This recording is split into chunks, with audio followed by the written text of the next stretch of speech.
you have right now a public that feels, according to the polling I've seen, overburdened with military expenses, with military adventures, concerned about the morality of issues like drone warfare. You've been very outspoken writing and speaking on drone warfare. I myself have interviewed human rights activists in Pakistan and Africa and elsewhere in the world.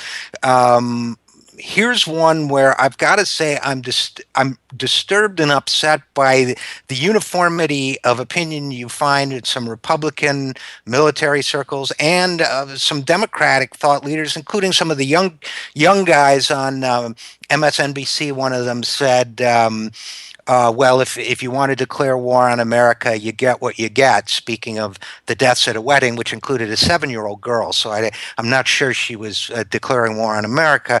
Um, and I guess where I'm going with this is from a different angle. How do we get morality and public opinion into something like the drone debate, the NSA debate, that sort of thing? What's the shell we're trying to penetrate there, and how do we get through it?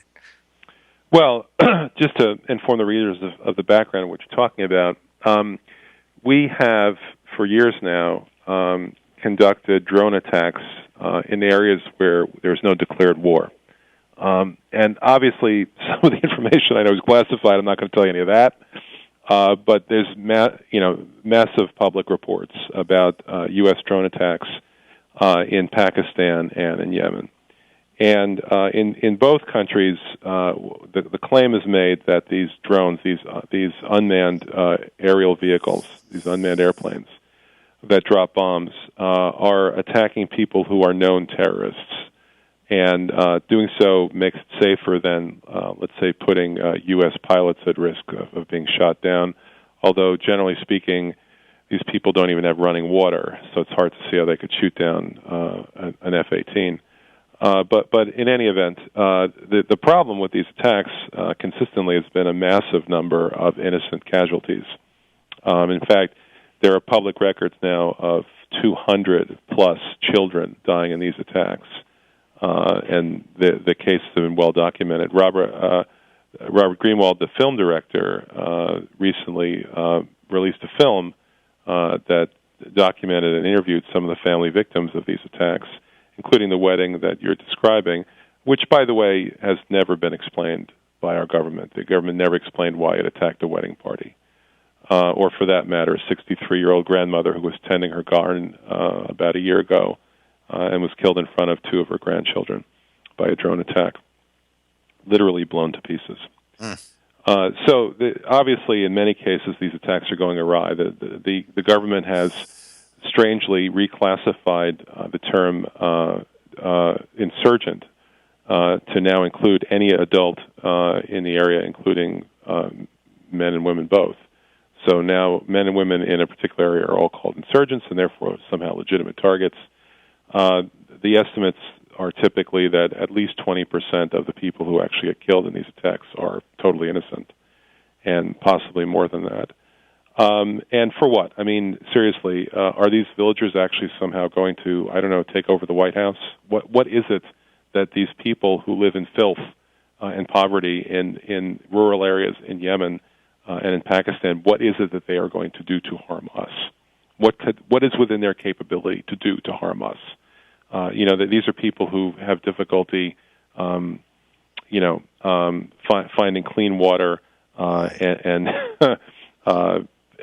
have no sewage, barely survive mouth-to-mouth living.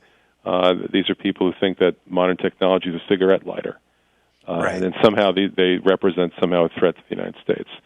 So that's what the war is all about. Now, as you point out, both Democrats and Republicans vehemently defend the drone attacks because they say that they keep U.S. Pilots from being at risk.